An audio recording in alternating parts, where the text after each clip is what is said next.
Hi, everyone, and welcome to this, our second in a five-part series focusing in on experiential learning. And today we're going to talk about preparing students for experiential learning and what that means and what we can do to help the student be able to better receive and be an active participant in their own learning. And, again, we know that when individuals are invested in taking part in their own learning, not only do they learn better, they retain that information longer, they are able to process information down the road more effectively and efficiently. So again, we know all of the benefits that kind of come out of the other end of what experiential learning can do on our campuses, but there's things that need to happen to get to that point, and preparing our students to be able to do this thing called experiential learning is certainly a big part of that. So yeah, let's get started. And again, I know some of you were on our first call. If you haven't, my name is Dr. Robert Schindel. I'm going to be your facilitator for this five-part series, and I'm working with Auburn University Montgomery to help to develop this culture of experiential learning. And we're also going to be having a program for employers on September 17th called the Total Internship Management Workshop, and where we're going to connect with employers all over the state and really teach them how to deliver an experience of value and how important that is from the employer side, because they are our partners in helping us recruit, retain, graduate, move that student through the educational process into the next chapter of their lives. And so I'm super excited about that event. I think it's going to be a lot of fun. But there's a little bit of my bio. And so with that, let's just jump in and get started, because we do have a lot of content to talk about today. And I like to start every presentation just with some kind of baseline kind of grounding, and to get our minds ready for what we're going to be talking about. And I think I can think of no better person to start with when it comes to talking about experiential learning than John Dewey. And I think it's a famous quote. It's one of my favorite. This is what grounds me in the work that I do on a daily basis. And I hope it resonates with you as well. When we present students with experiential learning opportunities, the whole pupil is engaged. The artificial gap between life in school and out is reduced. And again, 118 years later, and we are still trying to figure this out. Yet the artificial gap between life in school and out is probably even more prevalent and more extreme than it was in Dewey's time. I mean, think about the fact that, we talked last time about the rates of young people working today are at the lowest percentages ever. So when students come into higher education, in previous generations, many of them had experiences with work and in the workplace. And the significant majority of our students today are coming into higher education without that type of experience and that type of background. So if we think about it from the employer's perspective, they are many times leaving school without having that work-ready competencies that employers are kind of have been used to. And again, we can go back and watch that first session if you missed it, because we really dig into that. But I mean, there's a bigger and a deeper context to what we're doing. And we know that higher education across the board is getting more expensive. We're seeing, I can remember at one time you had, state funded institutions, and now, you've got state, I think what's the new one, state located, which means they're kind of located in the state, but they really receive minimal funds from the state. And constituencies in many parts of the country have elected individuals who are not funding higher education or not choosing to fund higher education at the same levels that we used to. And that is challenging because we, as the institution, it's not getting less expensive for us to educate, it's actually getting more expensive for us to educate. And we are passing that along to students. And those student loans, and I know that we've heard so much about it over the years, can be incredibly debilitating. They can be incredibly challenging for a student. And the other thing that that has done is really put the pressure on us in higher education to help students make this significant transition in their life. Like it or not, if we had a room full of 100 parents at orientation, and we asked them all, why are you here and why are you sending your child here? The significant majority of them would say something to the effect of, so they have a job when they graduate. So those expectations, whether we like them or not, are the reality of those that of many that we seek to serve. So with that pressure comes some responsibility that we don't want our students to be burdened with that ball and chain of student debt for years and years and years and years. And we know that when students have internships, cooperative education, student teaching, other forms of experiential learning, their ability to have a place to go when they graduate, preferably a job in which they're earning money, is higher than students that don't have those types of experiences. And we know that when a student has that job when they graduate, they are more likely to pay those student loans and pay them off more effectively and efficiently than an individual who doesn't have those experiences. So all of this to say that we are under the microscope, my friends.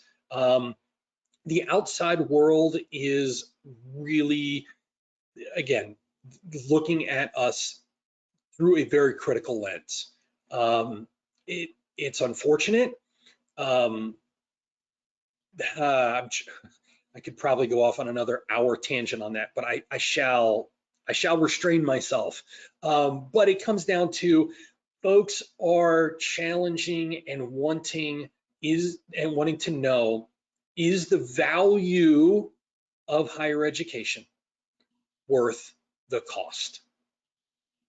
I'm a first generation college student who came from a lower socioeconomic upbringing, and I can absolutely say that my education, the value of my education, was certainly worth the cost.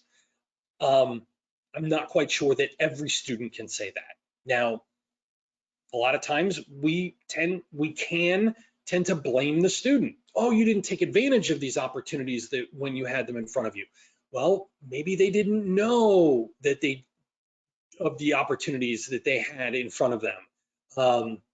Again, there's a lot of blame to go around here. And I'm inspired by institutions like Auburn University and Montgomery, who are taking a big step forward in saying, you know what, we are going to add value to our students' degrees through experiential learning. Just makes me happy because we know the outcome can be and is so positive. And the results that we already know that 63% of students who have done an internship or some type of experiential learning as a part of their undergraduate program have a job within 3 to 6 months of graduation. That's awesome. And that's where we need to be, even though, and I struggle with this, and I don't want to put this, we are not, in higher education, we are not a vocational center. I'm certainly not stating that at all. We are an institution of higher learning.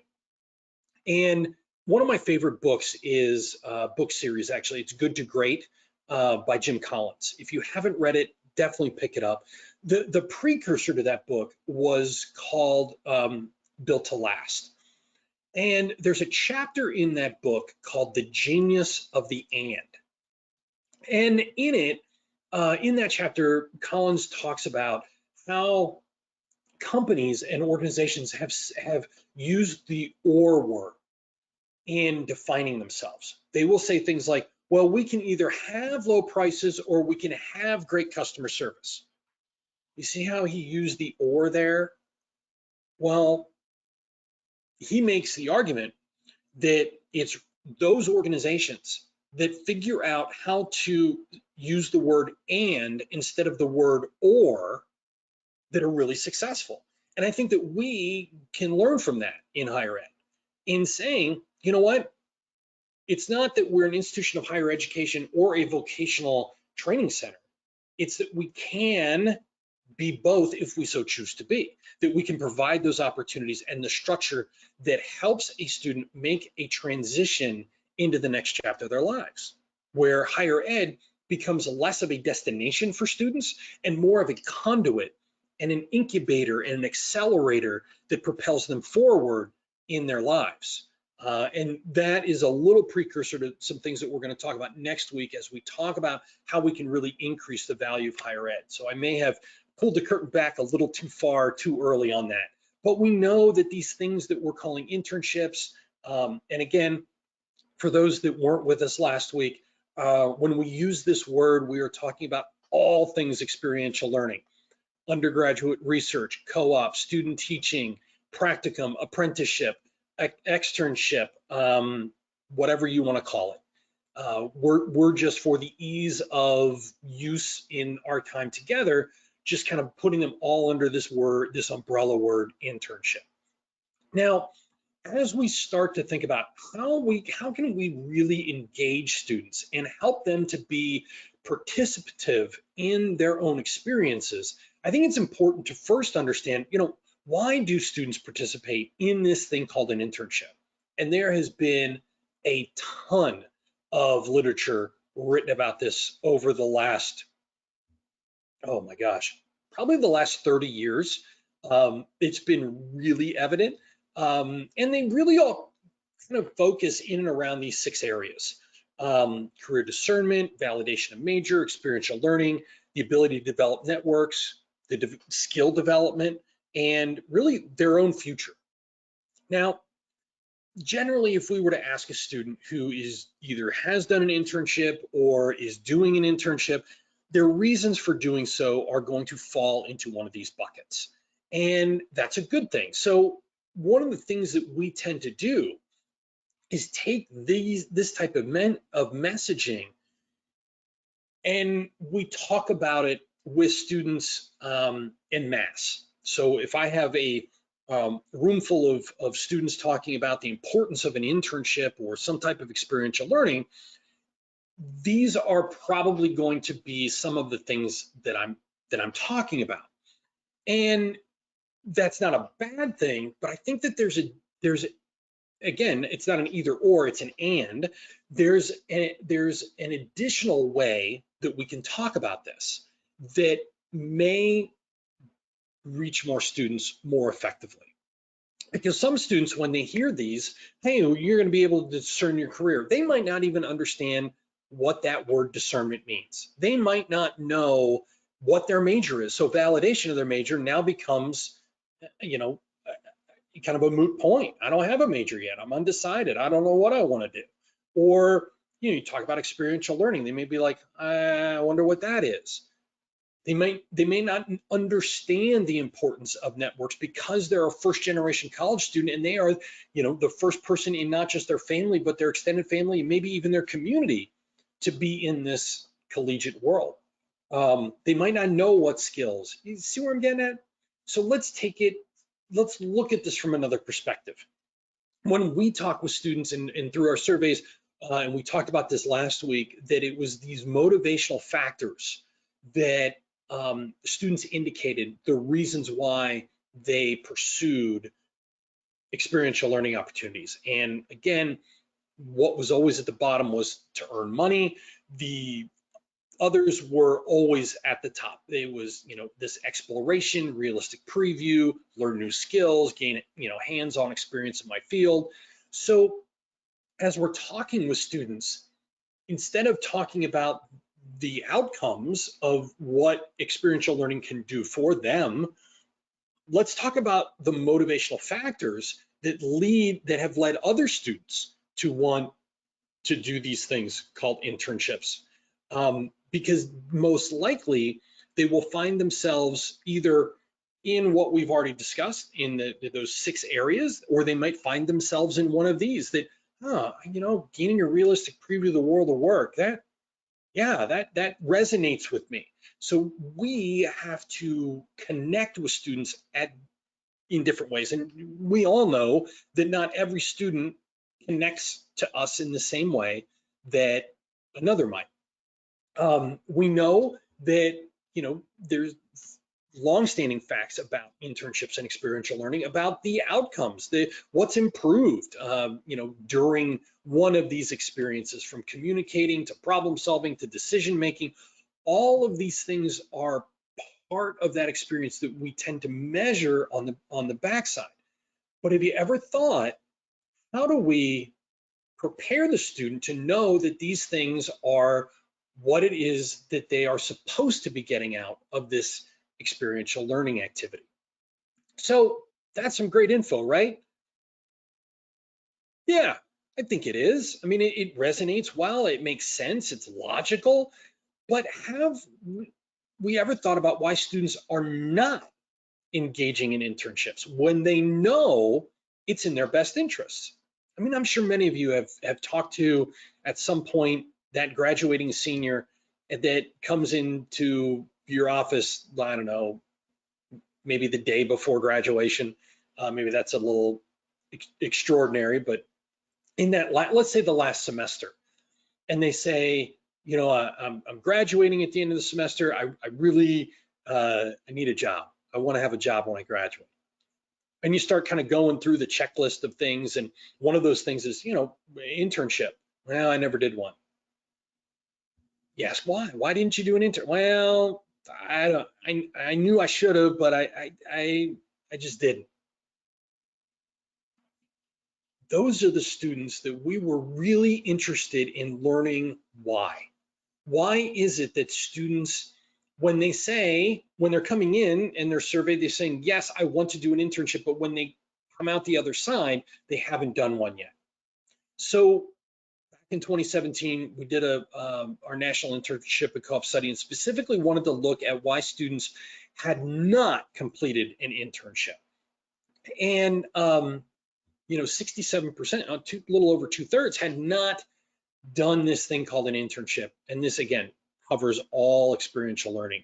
And we wanted to know why. And as we started to dig in, we started to see that some of the reasonings that came out were kind of interesting. And we were able to start kind of analyzing and talking, and we formed focus groups about this, and really started to want to figure out how we can change this, how we can take these reasons. I'm not going to call them excuses, but they are reasons why the student perceived that they did not do an internship, and how can we minimize these things while helping them engage in experiential learning. So we started to kind of put them into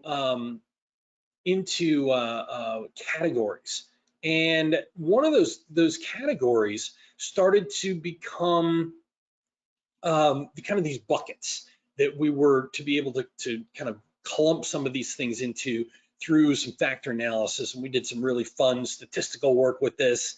It was a good time, had by all.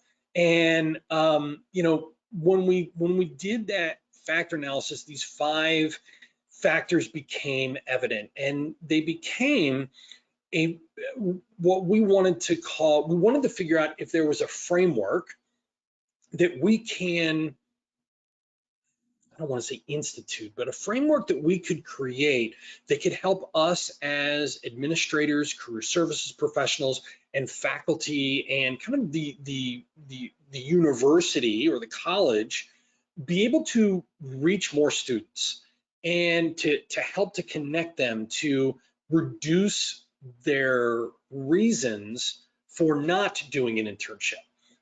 So these 5 areas really became where we wanted to focus on, and wanted to touch on kind of each one of these and kind of some messaging and what we learned from each of the groups as we went through this.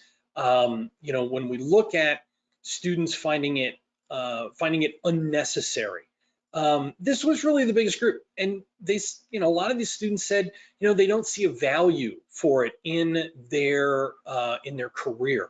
A lot of these students were, working professionals that already had a job that said, well, I don't need an internship, but that doesn't mean they don't need some type of experiential learning. And we're going to get to that in a little bit. Maybe they already had experience. Maybe they just feel like it's not necessary. A lot of these students were, well, you know what, I'm just going to law school, or I'm just going to med school when I graduate. And their undergraduate experience is really just kind of a pass through to get to that next step. But I think that there's some messaging here where we can go back and talk about those skills and those outcomes and those motivational factors that we've been talking about so far. The next group that we talked about was that it's just overwhelming. I don't know if you've seen the book. I'll put it in some of the follow-up. It's called College of the Overwhelmed. It's a couple years old now, but I thought it was a fantastic book about the mental health of students today. And again, it was pre-pandemic, and I can only imagine, how much worse it is now. I know my students are really struggling. Many of my students are adult learners that are struggling with job loss and reconnecting themselves into the world of work, and while trying to get an education. Excuse me. Melinda, one of the things you said, which factor had the highest loading? Some of the questions that come in, I definitely want to. It was this one, the unnecessary. These were in order. So again, when we look at these in order, they're in order of power. The unnecessary had the most power. I'd like to think that if we were to run this again, I would hope that it would have changed. I would say, well, today I would think that overwhelmed may be, and again, just a guesstimate, overwhelmed may be the main reason at this point, just because of everything that's going on in their lives today. But anyway, great question, Melinda. Let's see, I wanted to go, okay, so overwhelming, too much schoolwork, too many activities, other jobs, which is really interesting because I think that sometimes we discount the learning that can happen with those other jobs. As a former Career Center director, we used to, work with a lot of students who had part-time jobs or even full-time jobs to help turn that job or that part-time job into some experiential learning, into an internship per se. And we're working with their immediate supervisor. Even jobs such as, I had one student I remember who worked at a movie theater and was a marketing major. And she ended up doing a project that really was an experiential marketing project at the movie theater. And it benefited her, and her supervisor really enjoyed the process in working with her like that, and she was more engaged in it. So something as simple as that, that, oh, I've got these other jobs, can feel like, oh my gosh, and I've got to do an internship too. Well, again, can we go back to the genius of the and? Well, I can have a part-time job or an internship is really a lot of times what they think. Let's shift that to, I can have a part-time job and engage in experiential learning. So the next one was, location. There's not any in my hometown. I've got a lack of transportation. I can't afford to, because maybe it's an unpaid internship in Washington, D.C., and that's, my major is political science, and that's the only place to get, or they think that that's the only place to get a political science internship is in DC. Again, we as the institution, I think, can do we can reach out to more employers. And that's one of the reasons why we're doing that program on September 17th, is to really bring the Montgomery community and make them aware of what's going on at AUM and help them to see that it's easy to be part of the process. The next one was they want to intern, but a lot of things kind of fell into this one. The number one group in this was, I applied, but I wasn't accepted. And when we dug into this and we talked with students who fell into this category, a lot of them were like, well, I applied for an internship, meaning one, and they didn't get it, so they self-selected out of everything. A lot of those students, it was the first time that they've ever been told no. It's the first time that they haven't gotten something that they applied for. Again, going back to our conversation from last week about the imposter syndrome and how that is really an added pressure on students that we need to be more aware of. A lot of students in this said, you know what, it's too early. It's too early for me to do an internship. I'm just a sophomore. Again, experiential learning can take place as early as the freshman year if we're choosing to do that. External internships, a lot of employers do want to connect at that, let's say, 60th hour level, you know, as that transition from sophomore into upperclassmen. But, you know, applying for one internship was really scary to me, or two or three, and then being so discouraged that they just stopped applying. So the last one was really confusion, kind of the catch-all bucket, if you will. But one of the things that came loud and clear out of this group was, I don't understand the benefits. I don't know the why. And that is something that we can, I think, really help with as we develop a culture of experiential learning on our campus. So, okay, so we know that, great. Now what can we do with it? Well, I don't know if you're familiar with I don't know whether it's a theorem or just I don't know, but the law of the thirds, right? You've got, in any group, this law of the third states that you have low performers, high performers, and those average performers in the middle.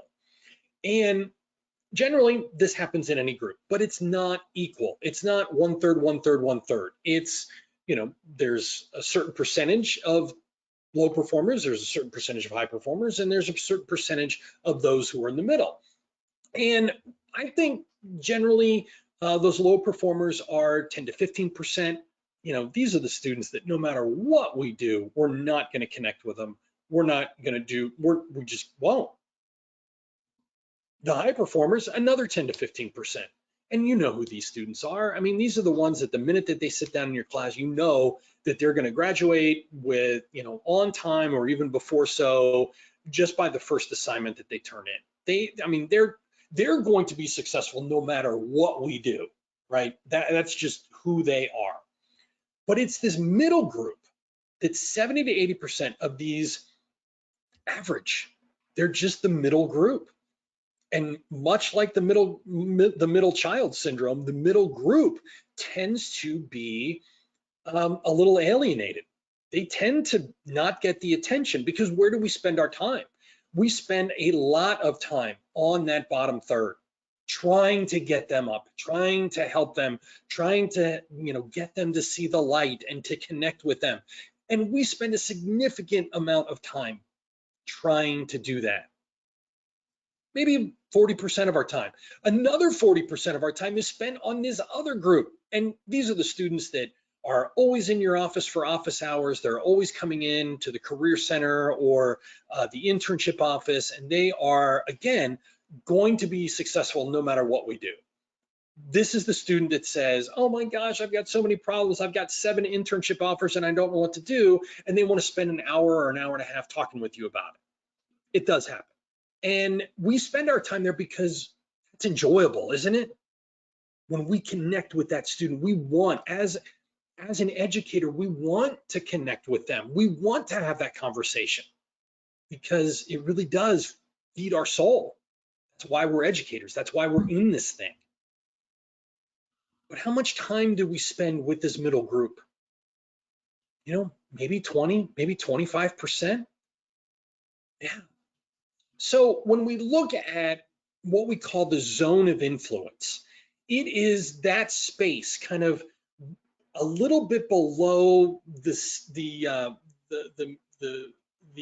center point of that middle group through to the high performers, because that's a group that we can really influence. That's a group that is ready to take that next step. They just might not know how. They just need a little bit of nudging to really move up into that next category. So what did we find out about students from our survey about their engagement with experiential learning? Well, we found that 20, almost 26% said that there was a specific person who helped guide them in the search for an internship or co-op. And 87.6% of them said that this person was either very important or extremely important. Now, who were they? Faculty, academic advisor, someone in the career center, an intern advisor, 2/3. So we know that we have some influence on this group.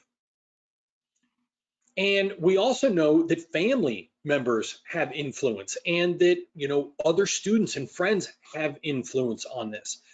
But I just ask myself, what can we do now that we know this?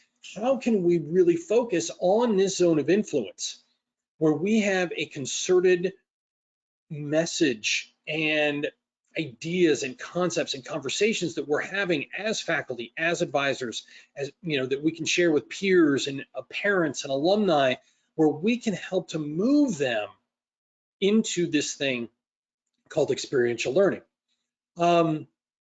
That's our zone of influence, and we are, as faculty members, we are square in the middle of that. As advisors, we're in that zone. We need to be able to influence them in a way that meets them where they are. So, all right, now what? Now what do we do? Well, again, when I'm presented with new information, I need to ground it with something that is familiar to me. Kind of a basic educational principle, right? So the two things that help me to look at this are Stephen Covey's begin with the end in mind. Habit number 2 of the 7 habits of highly effective people.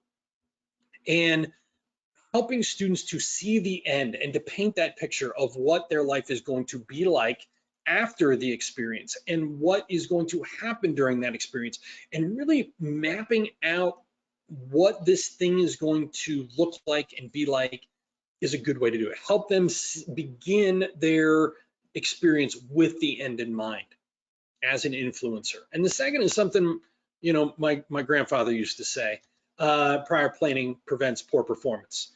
He added another P in there, but anyway, I think you know what I'm talking about. But again, looking at this and saying, the more that we plan and help our students plan their experiential learning, the better experience they're going to have.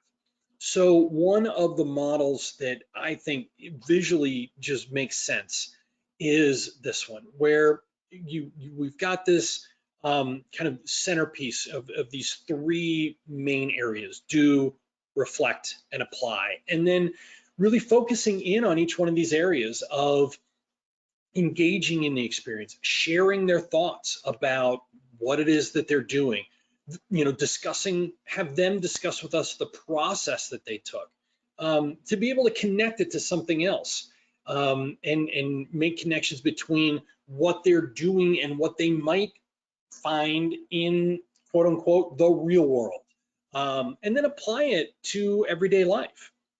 And I've got it right here. I'm going to put it in the,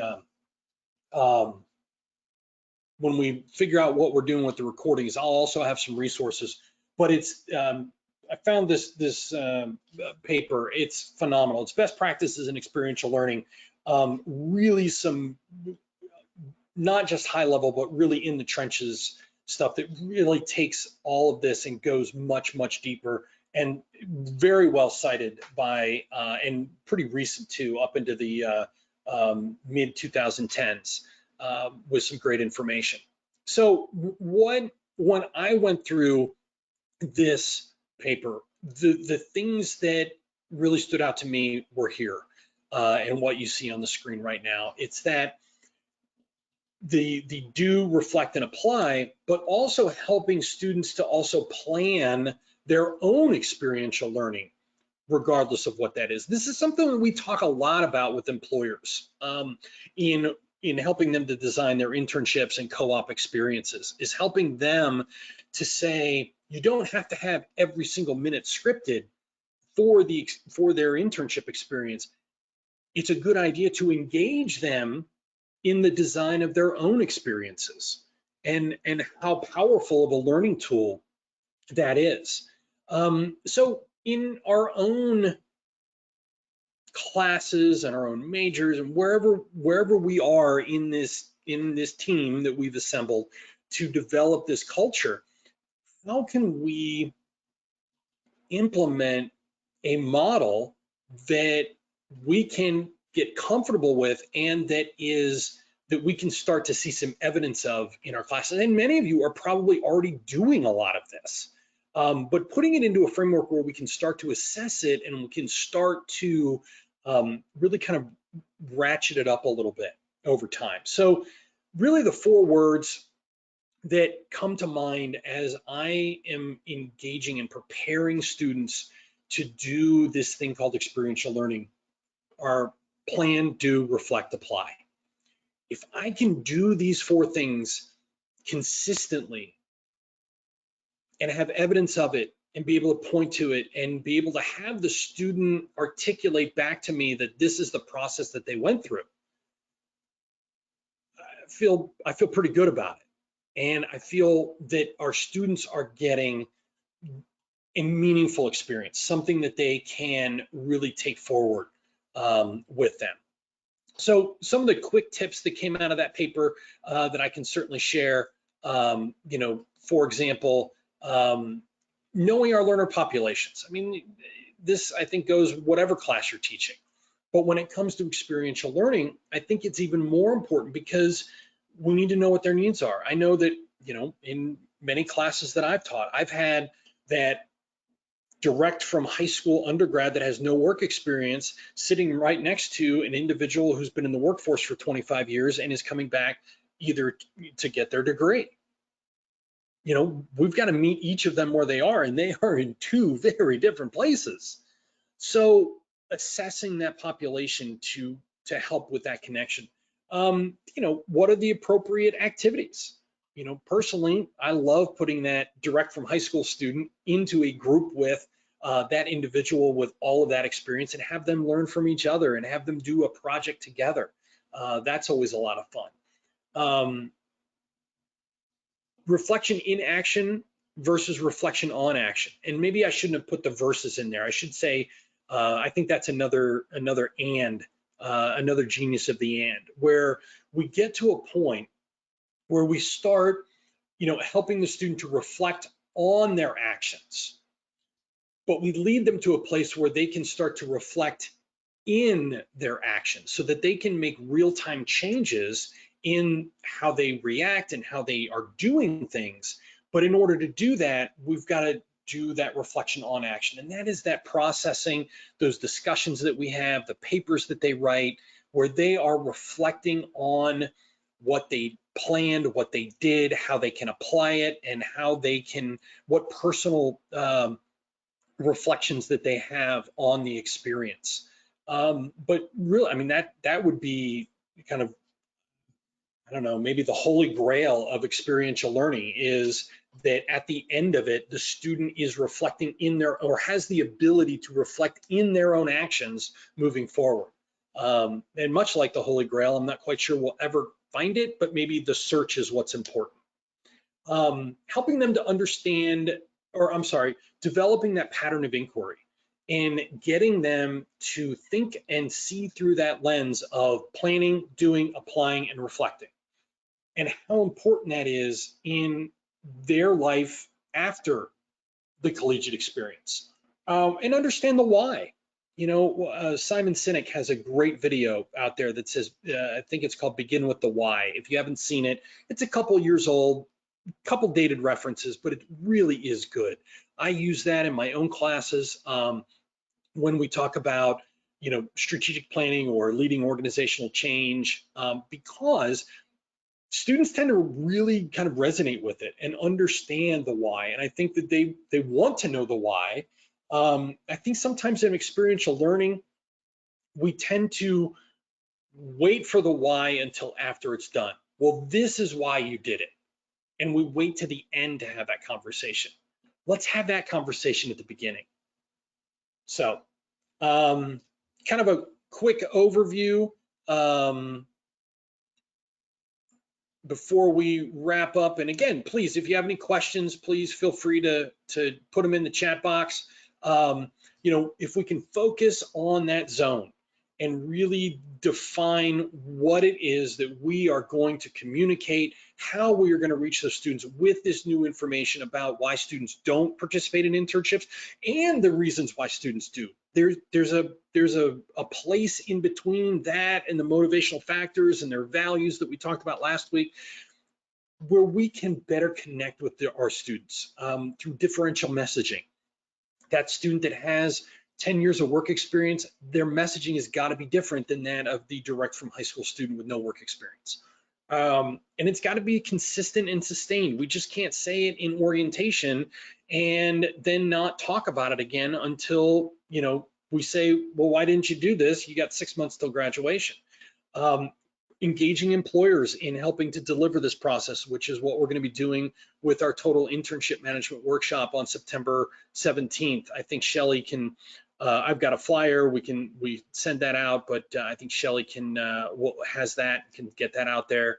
At orientation, if you're talking with parents, this is the messaging that needs to consistently go out about the importance of experiential learning and the plan, do, apply and reflect, and then stop, collaborate, and listen. I know I went to school in the 90s, can you tell?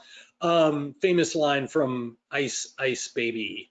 But we need to stop maybe what we are doing, collaborate with others, and listen to our students and listen to what they have said through these surveys and through the processing of this information to reconnect with them in a different way about experiential learning. So with that, time for questions. Looking forward to visiting. Please feel free to type anything in the chat box that you'd like. For those of you that have connected with me, thank you very much. I appreciate that. Here is my contact information. You can send me an email, connect with me on LinkedIn. Again, I'm working with Shelly over in the EEEC, Experiential Learning and Engagement Center, Experiential Education and Engagement Center, that's it. And for the next couple months, as we start to kind of really lay the foundation and the framework for moving forward, and it is such an honor to be doing so. I love the fact that AUM is taking this really seriously, because it's important and it does make a difference and an impact with our students. All right, so there is my contact information. I'm going to go ahead and shut down the recording, but I'm going to stay online if you have any questions. Take care, and we'll see you next week, as a matter of fact, where we're going to talk about kind of the future of higher ed and how, maybe getting into a little bit more, how we can integrate experiential learning in the earlier in their experience, so they're more prepared when they hit that internship with a company out in the community. All right, have a great weekend, everybody.